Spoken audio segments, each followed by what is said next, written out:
Buenos días para todas y para todos. Desde el Departamento de Derecho Penal y Criminología de la Universidad Externado de Colombia, les damos la bienvenida al Seminario de Actualización en Regulación de la Inteligencia Artificial, Perspectivas Globales y Desafíos Jurídicos. Y para formalizar el inicio académico, ahora sí, del evento, le vamos a dar la palabra al magistrado Juan Carlos Cortés, magistrado de la Corte Constitucional, quien realizará un breve análisis de la sentencia de tutela 3323 del 2024. Adelante, doctor, muchas gracias.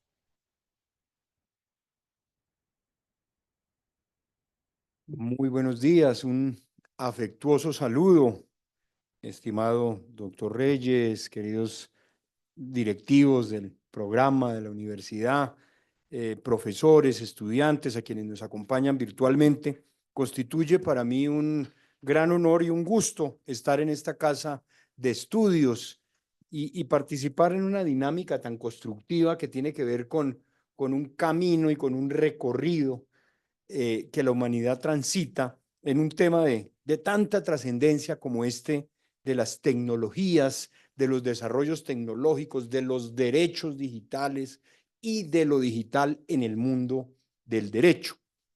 Y son muchas las reflexiones por hacer, inclusive la primera de ellas yo había titulado un poco estas reflexiones como inteligencia artificial y administración de justicia, un camino por recorrer, pero más que un camino por recorrer, se trata de un camino que ya estamos recorriendo. Este no es una cosa novedosa. Digamos, una reflexión inicial muy de contexto apunta justamente a que lo que para nosotros es hoy algo relativamente novedoso y en lo que tiene uno que capacitarse, para muchos, para los jóvenes, para nuestros hijos, es algo absolutamente cotidiano. Me he dicho, era bueno, y esto es en una sentencia de inteligencia artificial, ¿como para qué? Me he dicho, si la inteligencia artificial está ahí, si yo puedo preguntar, particularmente en la herramienta, en la plataforma del chat GPT, puedo preguntarle cosas y me contesta.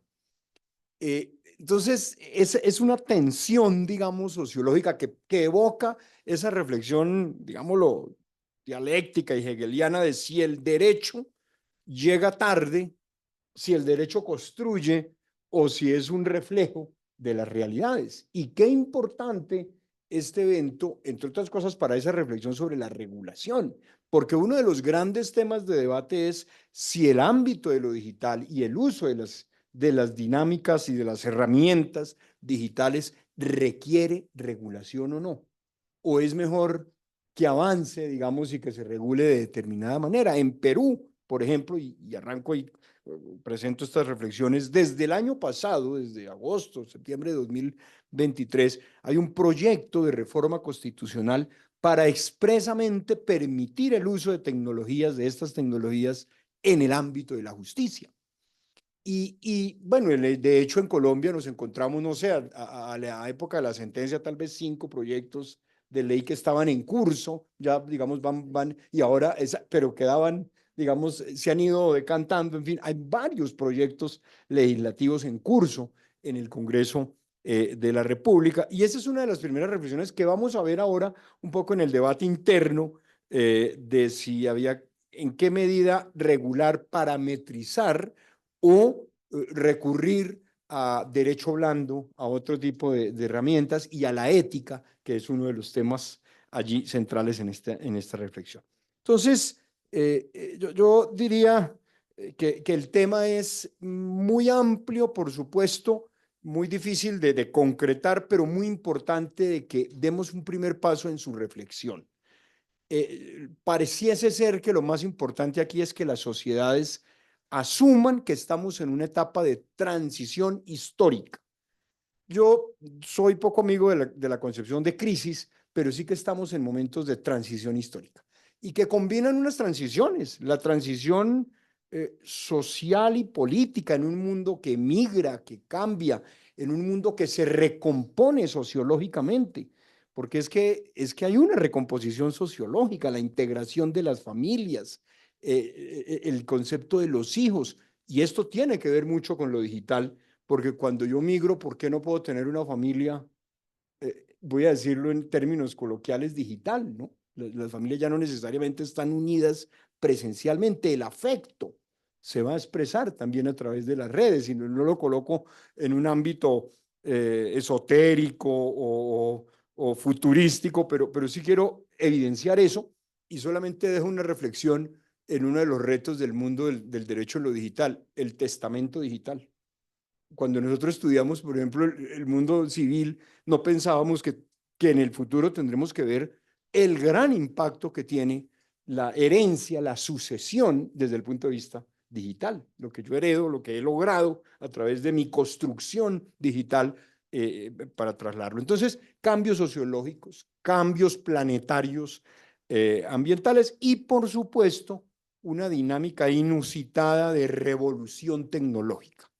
Porque si bien la evolución tecnológica ha sido una constante en la historia de la humanidad y ha determinado las fases de la humanidad, pues hoy hay unas particularidades, porque yo siempre cuando reflexiono sobre estos temas me pregunto qué pensaríamos en las universidades cuando la imprenta con Gutenberg permitió que se repartiera el pensamiento y que ya no fuera una transmisión verbal, oral, ¿no? Pues claro, hoy en día hay una gran diferencia porque estamos acelerando la transformación tecnológica, pero además porque el resultado de ese desarrollo tecnológico tiene un nivel de autonomía que antes no tenía, porque los libros pues no podían, no estaban creados ellos mismos para generar, digámoslo así, conocimiento, ¿no? Mientras que la inteligencia artificial y todas estas plataformas anuncian que ellas mismas pueden, a través ya de las fases generativas, ellas mismas generar, producir conocimiento, y en ese sentido es que surge lo que el doctor Reyes planteaba como ese debate de si en algún momento superarán o no será necesaria la presencia humana. Y en el ámbito judicial y en el ámbito estatal, pues ello es muy evidente. Anticipo casos India, China, ¿no? Digamos, en donde inclusive la valoración de ciertas multas la hace una máquina, ¿no? Con la posibilidad o con la obligación de que un humano valide lo que hace la máquina. Pero eso pues está ahí. Y perdón que lo meta allí en una reflexión, estos días conversábamos en sala y justamente la magistrada Diana Fajardo tuvo la oportunidad de estar en un evento en Ecuador y nos comentaba también sobre el tema de inteligencia artificial, que aquí estamos desde la perspectiva judicial, pero no olvidemos la perspectiva del otro lado de la baranda, los abogados. Los abogados en mucho ya están utilizando o pueden utilizar de manera más libre este tipo de herramientas, entonces ahí la rama tiene que estar acompasada con ello, por supuesto. Y yo ahí parto que ahora está muy de moda, yo también creo que es un texto muy interesante, el de Harari, el de Nexus, y él nos refiere que las tecnologías novedosas suelen conducir a desastres históricos, no porque sean intrínsecamente malas, sino porque a los humanos les lleva un tiempo aprender a usarlas con sensatez. Y yo creo que eso es parte esencial del debate, y por eso valoro tanto que la academia, y particularmente en este caso la universidad, esté tan comprometida en ese análisis, porque implica grandes análisis, no solo tecnológicos, sino jurídicos y éticos, y yo creo que ahí el aporte de la academia es fundamental. Y yo quisiera, por supuesto, además recabar y pedir el concurso de la universidad para que a partir de estos ejercicios académicos vayamos cada vez más a lo profundo, porque como vamos a ver ahora, esta sentencia inicial es un marco general, pero por supuesto vendrá un análisis sobre cada área del derecho. En el ámbito penal es fundamental el análisis. Una cosa es chat GPT para escribir, y otra cosa es para valorar pruebas, para definir estrategias, para definir la orientación de los fallos, en fin. Entonces, ya ahí habrá una serie de problemáticas en las que necesitamos la presencia de la academia. Y esta sentencia o esta temática se enmarca, insisto, en lo que yo creo que debemos pensar, y es la inteligencia artificial como elemento esencial del contexto histórico actual y prospectivo del llamado constitucionalismo digital. Esto no lo podemos ver, a mi juicio, como una cosa aislada, sino que tiene que ser apreciada desde el punto de vista integral, y eso tiene unos desafíos enormes, tanto en contenidos, cuáles son los contenidos nuevos o cómo vamos a reinterpretar los derechos desde el punto de vista digital. Ya me refería, por ejemplo, al ámbito del derecho privado, del derecho del testamento. Ahí hay una serie, inclusive neurólogos están planteando cuáles son esos derechos esenciales del individuo frente al mundo digital, y inclusive a cómo interpretar lo constitucional hoy como un sistema de garantías tecnológico. Porque es que también como lo enseña hoy la doctrina y los pensadores políticos, nunca antes la humanidad se había visto en la posibilidad de ser tan invadida en su privacidad como en la actualidad. Porque además es una invasión que todos toleramos a través de nuestros computadores, de nuestros móviles. Y pues es lugar común, para nadie es un secreto que las empresas o ciertos factores de poder pueden conocer nuestros gustos. Ya no es solamente las plataformas de televisión las que nos dicen a ti te puede gustar esta película, sino que pues estamos siendo seguidos ordinariamente en lo que compramos en nuestras tarjetas de crédito, cuando tomamos un taxi, cuando usamos un Uber, porque los perfilamientos que antes demandaban unas exigencias enormes de burocracias, de estatales, hoy se vuelven, o call center inmensos, hoy se vuelven muy fáciles, digamos, a través del rastreo tecnológico. Por eso, algunos hablan hoy de un constitucionalismo como un área que se oponga o que resista al leviatán digital.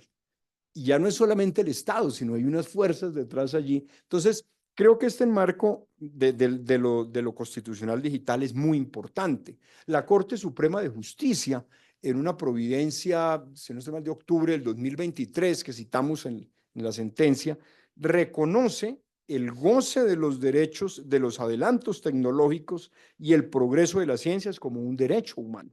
Está reconocido por la Corte Suprema, y esto tiene unas grandes repercusiones en todos los ámbitos.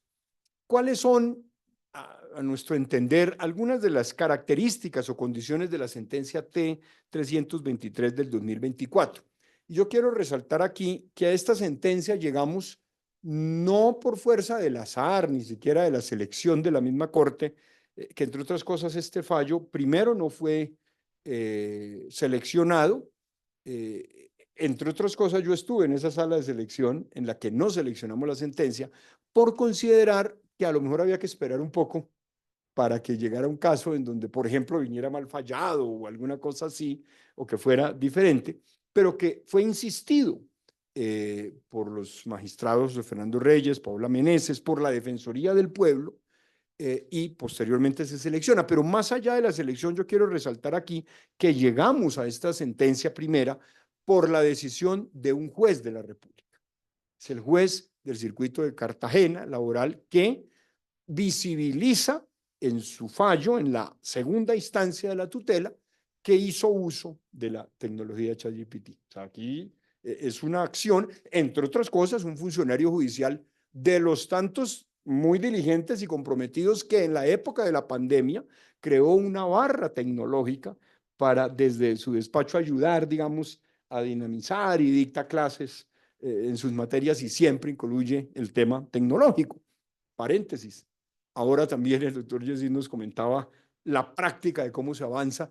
Hay varias autoridades judiciales que ya están haciendo desarrollos piloto, tratando de coordinar con el Consejo de la Judicatura. Los juzgados contenciosos administrativos de Bogotá, por ejemplo, tienen una herramienta que les permite inclusive llegar a producir providencias tipo, digamos, ¿no? A través de herramientas de ChatGPT u otros tribunales del país. Entonces llegamos acá por ese juez que exterioriza, y se trata de la sentencia T-323 del 24, sí, una sentencia, digámoslo así, inicial, para no llamar pionera, pero sí es la primera que vemos en el contexto del país y muy seguramente en el contexto latinoamericano. No hemos encontrado otra, no la evidenciamos, que se refiriera a estos temas. Es ante todo un ladrillo inicial, un punto de partida sobre la materia desde la perspectiva constitucional, y por supuesto no es un punto de llegada ni pretende ser exhaustiva, sino dar un primer paso. Y esto reconociendo que la dinámica tecnológica es muy móvil, muy cambiante. Y ya de hecho lo vemos, porque inclusive cuando uno participa en algunos foros, hemos estado en algunas actividades con el Consejo Superior de la Judicatura, inclusive puede haber una primera crítica a la sentencia y es que a lo mejor ella, al establecer un alto número de parámetros o unas exigencias fuertes, puede generar un desinterés para el uso de la inteligencia artificial. Eso está bien, digamos, de eso se trata, porque esta no es una sentencia final y entre otras cosas, por eso mismo la sala segunda de revisión que tengo el honor de presidir y que comparto con la magistrada Diana Fajardo y el magistrado Vladimir Fernández Andrade, se decide no llevar el caso a la sala plena para, digámoslo de alguna manera coloquial, no agotar la instancia de la plena, sino que como esta es una primera etapa, una primera reflexión, pues vamos gradualmente. Aquí no había nada que unificar, mejor dicho, aquí estamos es construyendo todavía precedentes y seguramente en los años que vienen pues vendrán otras acciones, otras revisiones y estas nos llevarán a la sala plena. Entonces es un ladrillo, es un paso inicial, pionero, por eso se discutió sobre la necesidad y la pertinencia del pronunciamiento, como se los expresé, pero finalmente era importante que la Corte entrara en esto por el debate sobre si se podía o no de manera tajante no usar la inteligencia artificial y particularmente la herramienta de la plataforma ChatGPT. Ahí, digamos, y resalto que esto tendrá que ser desarrollado después por jurisdicciones, por casos, por problemáticas particulares, y la sentencia estuvo muy ligada a la concepción de que esta es una materia que debe ser propia del órgano de gobierno de la rama, esto es, del Consejo Superior de la Judicatura, y por eso vamos a ver cómo sus órdenes, algunas de sus órdenes se dirigen hacia allá, inclusive con la idea de promover que la propia rama judicial en Colombia desarrolle una inteligencia artificial especializada, porque esto permite superar o por lo menos controlar algunos de los problemas del uso de estas herramientas, como son los sesgos o las alucinaciones que veremos seguidamente. La sentencia se enfrentó también a la necesidad de definir la metodología para hacer el análisis del caso.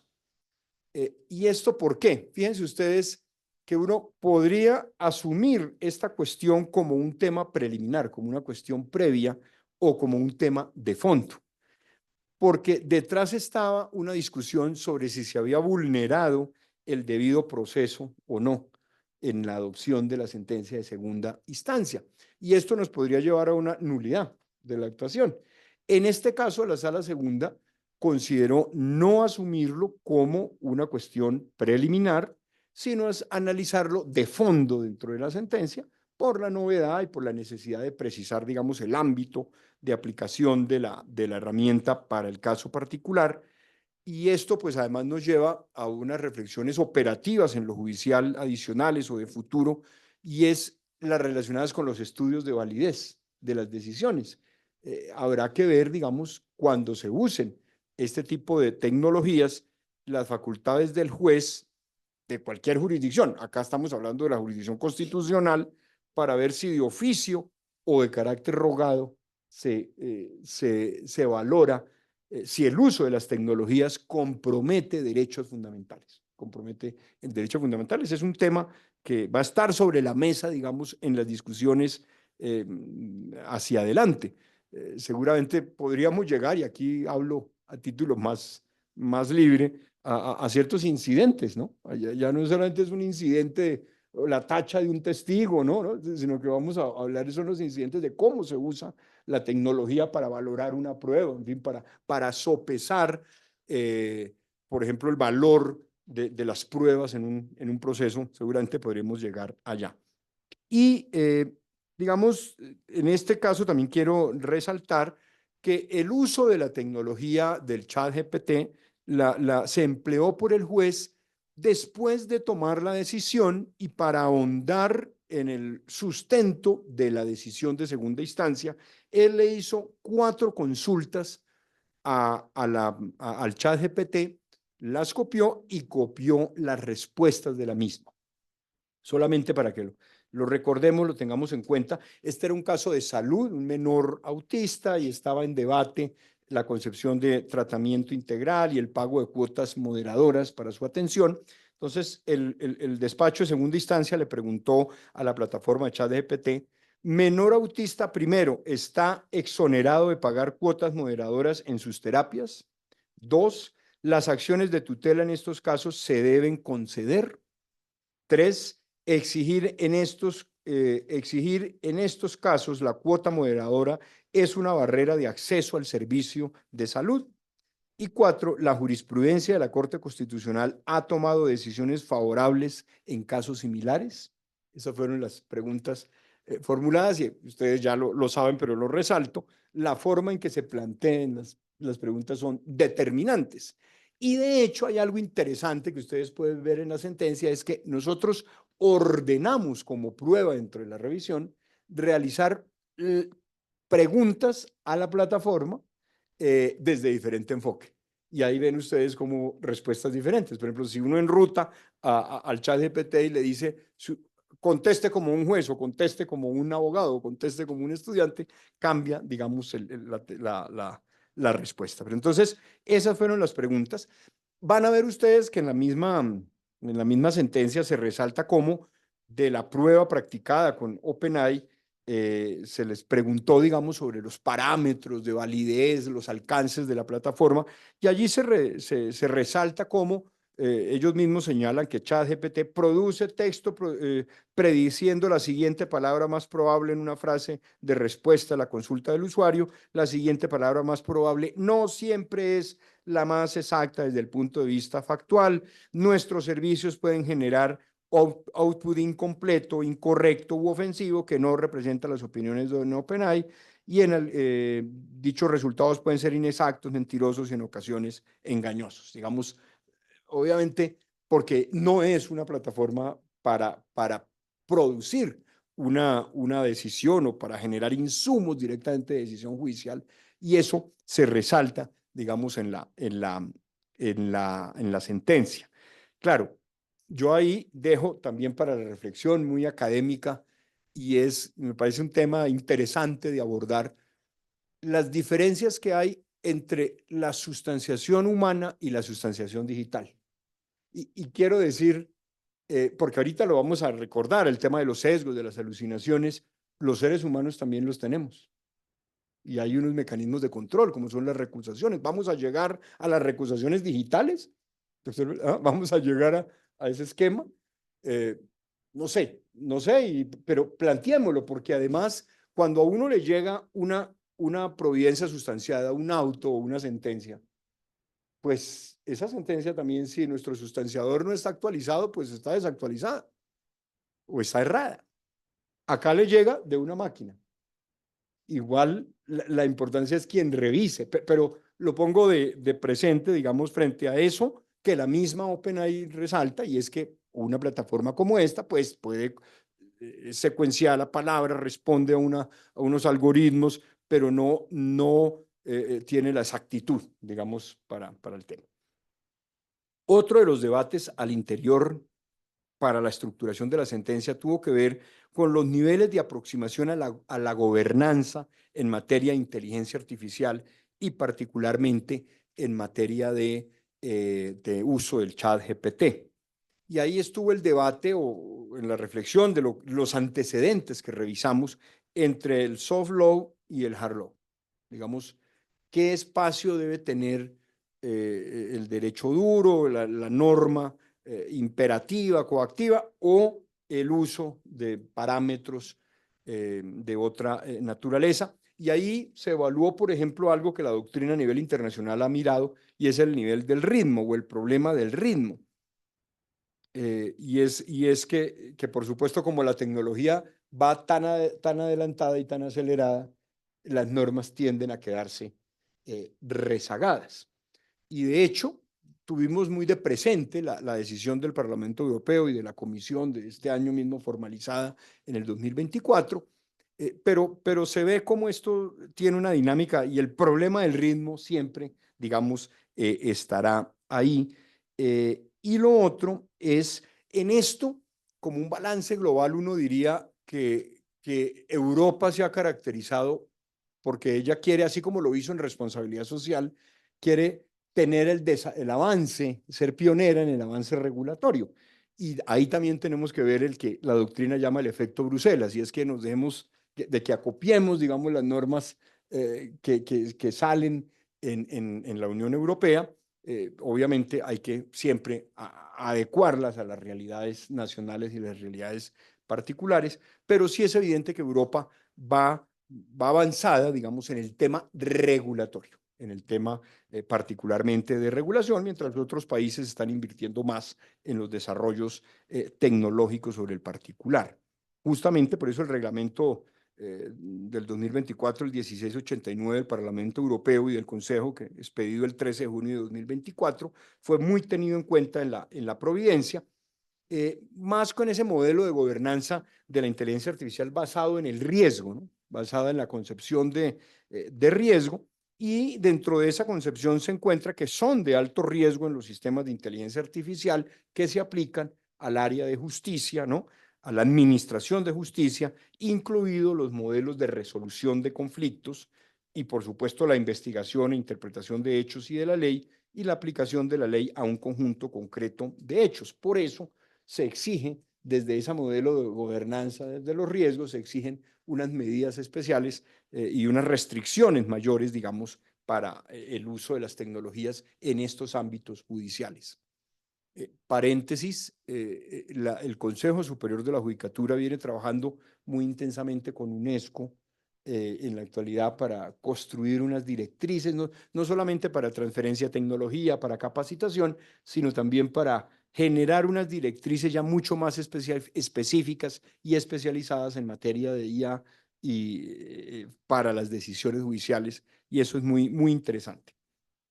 La sentencia abordó, digamos, como tres frentes de análisis, no como una cuestión de nulidad, sino como una cuestión de fondo. Por supuesto, uno de los retos, y por eso quedó extensa, era no olvidar que el objeto de la revisión era el derecho a la salud de un menor con condición de autismo. Y ese, aunque suene un poco, yo creo que es un tema central del análisis, y es que la revisión judicial, la revisión constitucional fue sobre el derecho a la salud. Digamos, no es un análisis sobre tecnológico, es la tecnología en la toma de la decisión, pero lo esencial era ver si la sentencia estaba bien, si aplicaba los criterios jurisprudenciales en materia de salud. Y ya en el análisis sobre el uso de la tecnología para la sentencia de segunda instancia, la sala segunda de revisión se centró en tres grandes reflexiones sobre el uso de la herramienta ChatGPT en esta materia. Primero, el juez natural. Segundo, la motivación de la decisión. Y tercero, lo que tiene que ver con el debido proceso en materia probatoria. Yo diría que el argumento o el elemento central, digamos, de análisis tuvo que ver con el juez natural y con las regulaciones que en Colombia establecen el alcance de esa garantía del debido proceso en cuanto al juez natural y a la necesidad de que ese juez natural sea humano. Y eso concluye en el axioma, digamos, de que no es reemplazable el racionamiento humano al momento de tomar la decisión judicial. Ese sí es el parámetro, digamos, yo creo que duro, digamos, de la sentencia, que entre otras cosas, insisto, es lo que se está trabajando con UNESCO, un poco de cómo no es sustituible la reflexión y el razonamiento humano. Este es como el eje central. Ya veremos en años qué va a pasar, pero digamos a esta altura no existen normas que permitan, por ejemplo, que una inteligencia artificial sustituya ese racionamiento humano. Y en algunos países se habla de que ese racionamiento puede ser la segunda instancia, fíjense, o para algunas causas, la causa policiva. Eso es lo que yo creo que hay que debatir. Qué importante que se debata. Las responsabilidades no penales, sino las contravencionales, por ejemplo. Y siempre me quedaba a mí en la mente la reflexión, bueno, el tema de las multas de tránsito. Un poco, hay ciertas conductas que son contables, que son operativamente, ¿no? Si yo me paso el semáforo, pues ahí me sale directamente un tiquete. Ese tiquete, pues en últimas, es un acto administrativo imponiéndome una sanción.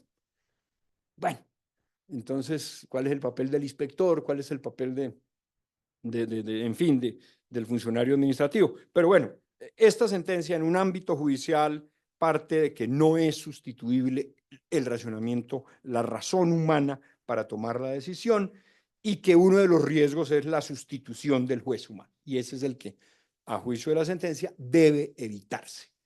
Y eso tiene que ver con las características de independencia y de imparcialidad judicial que caracterizan al sistema de justicia en un ámbito, en un régimen democrático. Y ahí abordó la providencia, el análisis sobre los sesgos y la posibilidad de decisiones parcializadas como uno de los grandes riesgos que afectarían la imparcialidad y la independencia judiciales en la medida en que estas plataformas puedan venir con sesgos. Aquí ya se puso de presente el tema del uso de plataformas de esta naturaleza para la categorización de personas y su reincidencia en conductas penales, que ha sido tema muy debatido, o quizá en Australia y en otros Países Bajos tal vez para la asignación de subsidios, ¿no? Porque entonces dependiendo de los perfiles, ya ni siquiera importa de dónde se nace, sino qué plataformas o qué lecturas se hacen. Entonces puede uno verse categorizado en una condición o no que le permita, por ejemplo, acceder a un subsidio. Y eso pues implica, por supuesto, riesgos en sesgos. Entonces la Providencia hizo énfasis en eso, fundamentalmente no sustitución del raciocinio humano, garantía de independencia e imparcialidad, gran riesgo y por eso prevención a los sesgos. Un segundo capítulo, la motivación de la decisión, el análisis de la motivación de la decisión. El estudio estuvo centrado en el concepto de las alucinaciones, de las diferentes formas de alucinaciones que pueden surgir, teniendo en cuenta la naturaleza de este tipo de herramientas, particularmente ChatGPT, una de tantas, y cómo pueden suministrarse información no cierta que se lleven a la providencia. Esa fue otra de las grandes preocupaciones.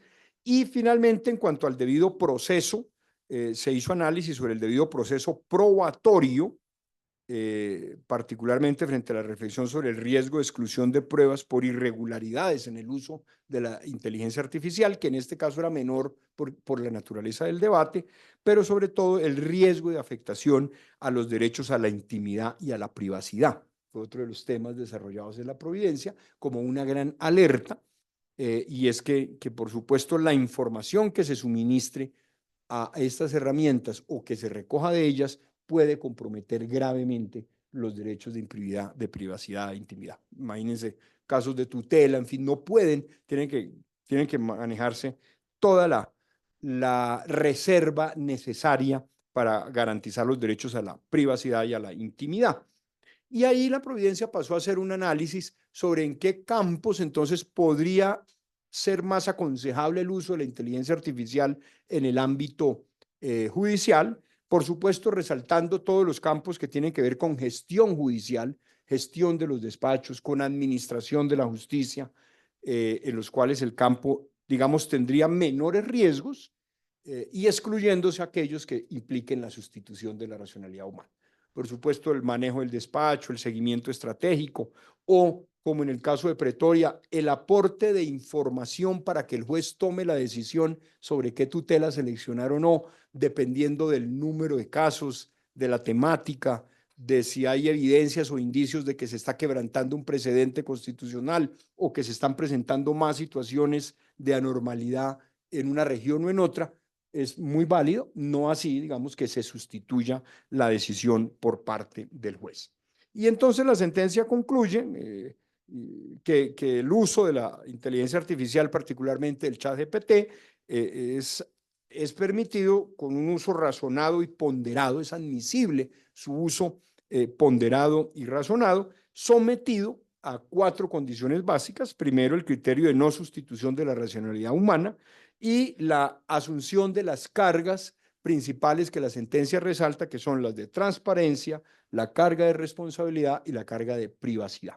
Esas, digamos, son como las columnas en las cuales se plantea por la sentencia que el funcionario judicial, los servidores judiciales usen o puedan usar admisiblemente la inteligencia artificial. pues obviamente ellas tienen que ver con lo que hablábamos antes. La primera, la carga de transparencia, es que el funcionario evidencie que ha hecho uso de estas tecnologías, como lo hizo el juzgado del circuito de Cartagena, y evidencie por qué es importante, por la pertinencia de hacerlo, la responsabilidad, que se trate de un funcionario que conozca, que maneje las tecnologías, y que responsablemente acredite cómo fue el uso que le da, o cuál es el uso que le da a estas herramientas, y que adopte todas las medidas necesarias para garantizar la privacidad y la intimidad.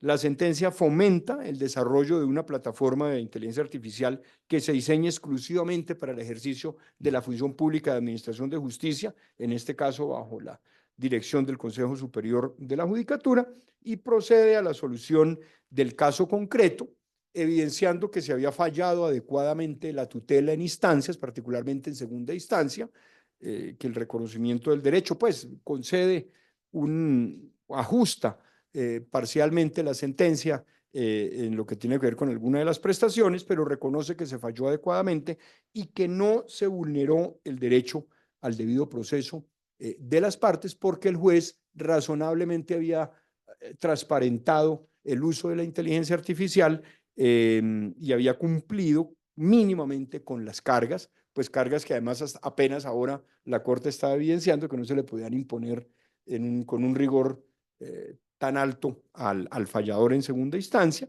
Se hacen algunas observaciones, digamos, en lo que tiene que ver con las preguntas que se formularon, pero en última se concluye que no se vulneró el debido proceso en este caso. Y así las cosas, la sentencia finalmente entonces implica un efecto intercomunis, en la medida en que mientras el Consejo Superior de la Judicatura estructura un protocolo para el uso de la tecnología, los jueces tengan en cuenta los parámetros, las orientaciones del fallo, cuando decidan ponderada y razonablemente usar la inteligencia artificial, y por eso extiende la aplicación de los parámetros no solamente frente al caso particular, sino con carácter intercomunis. Se plantea una evaluación en el tiempo y una evaluación en los distintos campos del derecho y momentos, digamos, de los procesos, y se imparten órdenes, en primer lugar, al Consejo Superior de la Judicatura, como lo expresé, para que divulgue una guía, manual o lineamiento en materia de implementación de la inteligencia artificial generativa al interior de la rama judicial, y adicionalmente que divulgue la providencia y promueva la generación de espacios de capacitación sobre el uso, riesgos, beneficios de la inteligencia artificial en el contexto judicial con enfoque de derechos. Esa es la orden también que se imparte. Y a los funcionarios y empleados de la rama judicial se les motiva a que la aplicación de estas tecnologías se haga con criterios éticos y de respeto a los mandatos constitucionales desde un enfoque de derechos. Ahí solamente resaltaría que la providencia, digamos, centra su esfuerzo fundamentalmente digámoslo de alguna manera, en una responsabilidad personal, en una responsabilidad ética, eh, más, digamos, a una apuesta legislativa. En este caso, la Sala Segunda no hizo un exhorto al Congreso, por ejemplo, porque fue un tema de los debatidos. No se considera que, digamos, que el ejercicio legislativo avance, pero no acelerar, digamos, ese esfuerzo legislativo, sino centrarlo en el autogobierno, y por eso se plantea que sea a través de un ejercicio al interior de la rama, construido y de buenas prácticas, se regule, se autorregule, digamos, el ejercicio el uso de estas tecnologías, muy en la lógica de la ética que está detrás de esto. Yo creo que ese es como uno de los elementos también para resaltar. Un poco esta apuesta va más a eso. Adela Cortina ahora tiene un libro muy reciente sobre inteligencia artificial o política estratégica en inteligencia artificial, que es muy interesante sobre ese gran componente de la ética en el uso de las tecnologías. Entonces, esa es una apuesta, digamos, de la sentencia, más desde la perspectiva del autogobierno, de la ética y de la autorregulación al interior de la rama. Y finalmente, se plantean y se desarrollan una serie de principios o de criterios que están ligados a la transparencia, a la responsabilidad de la privacidad, entre ellos el de la seriedad y verificación estricta sobre las fuentes, los alcances de las mismas, la prevención de riesgos, que los funcionarios judiciales prevengan los riesgos en el uso de estas tecnologías, se anticipa la necesidad de que siempre haya un control humano cuando se usen las tecnologías, adecuación a buenas prácticas, el seguimiento continuo a la adaptación del uso de la IA y la idoneidad de la inteligencia de la plataforma que se use en estas condiciones. Entonces, ese es como el alcance general de la providencia.